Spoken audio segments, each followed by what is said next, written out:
October of 2010 was a great time to be a fan of all things Jackass. With the theatrical release of Jackass 3D on the 15th of that month, excitement was brewing among the fanbase.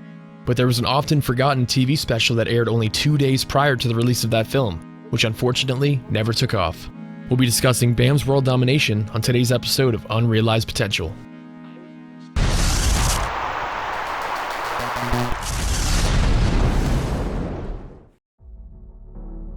Before we talk about the unrealized potential of Bam's World Domination, I'd like to give you a quick look at the works that preceded it. Between the years of 1999 and 2002, the CKY video series was distributed to skate shops, but found an audience and achieved massive success beyond that of just the skateboarding community.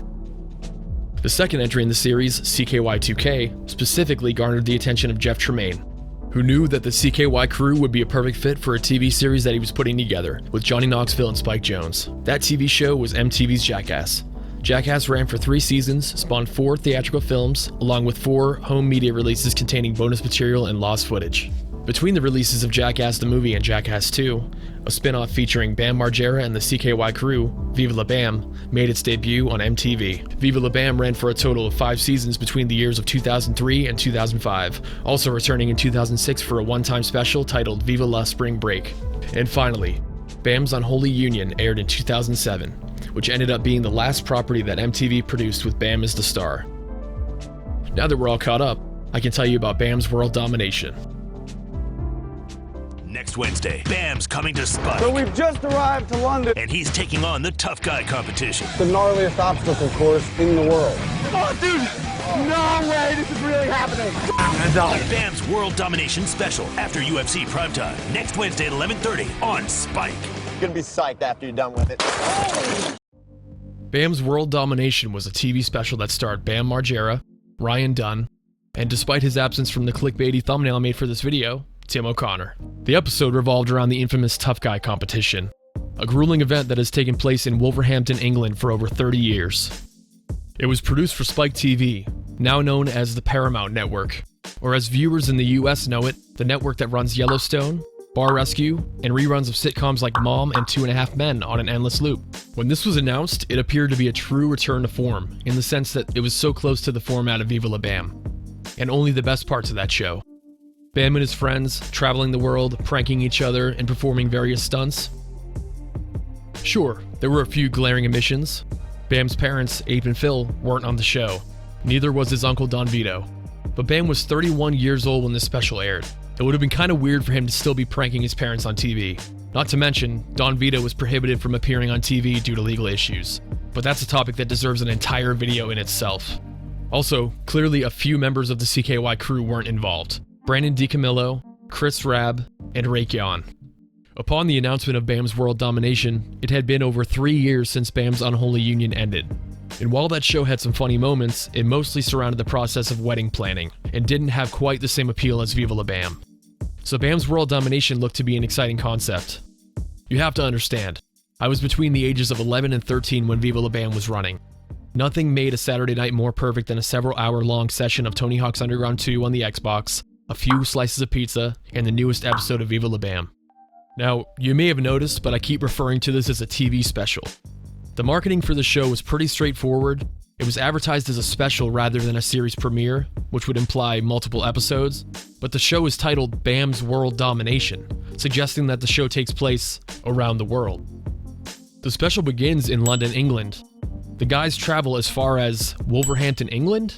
Not exactly a trip around the world, right?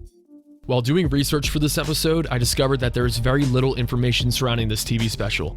The only resources I had were some press releases announcing the airing of the special, a promotional video from Bam's Facebook page, and luckily, the special in its entirety, which was uploaded to YouTube.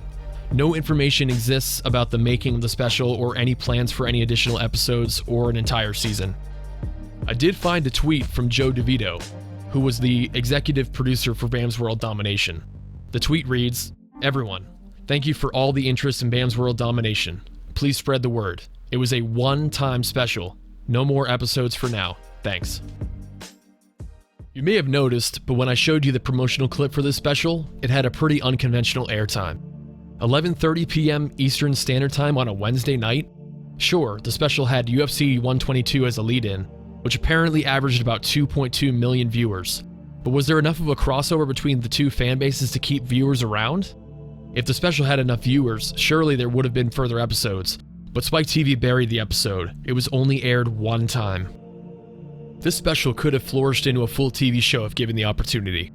The one episode we got was absolutely hilarious. My favorite scenes in particular were Bam getting hit by the taxi in London, Just arrived to London and now... Christ! Dunn taking a flying kick to the back and slamming into the souvenir stand, The type of thing, man. You're gonna be psyched after you're done with it. Ryan drunkenly strolling around the bar in his underwear, What happened to your pants? Lost him in a gentleman's bet. Tim misunderstanding the two Scottish dudes, He was saying pain, not peeing. Yeah, I thought he was saying peeing, man. Ryan deciding to dip out of the tough guy competition within seconds and heckling the guys during the entire course, And I quit. You look cold! Man, you look cold! They seem preoccupied. and yes, Ryan was my favorite member of the CKY crew. But as you can see, this episode offered no shortage of laughs and showed real potential for a full season. It leaves you wondering about how well this special would have done if it had aired at a better time on a different network. But which one? At the time, MTV was dedicated to Jersey Shore and Teen Mom. The closest show they had to Bam's World Domination was Rob Dyrdek's Fantasy Factory, which was far more tame thematically. There was also Fuel TV, which was an action sports-focused network, but they were in a transitional period, and ironically became the official cable home of the UFC in late 2011, before relaunching as Fox Sports 2 in 2013. Sadly, any hopes for new Bam's World Domination episodes were shattered when Ryan Dunn passed away on June 20th, 2011. The dynamic between Bam, Ryan, and Tim O'Connor was a formula that made the show work so well, even in the span of one episode. I hope you enjoyed today's episode, and if you feel so inclined, please give the video a thumbs up. Also click on both the subscribe button and the bell icon to be notified of future uploads. Thank you for watching today's video, and I'll see you on the next episode of Unrealized Potential.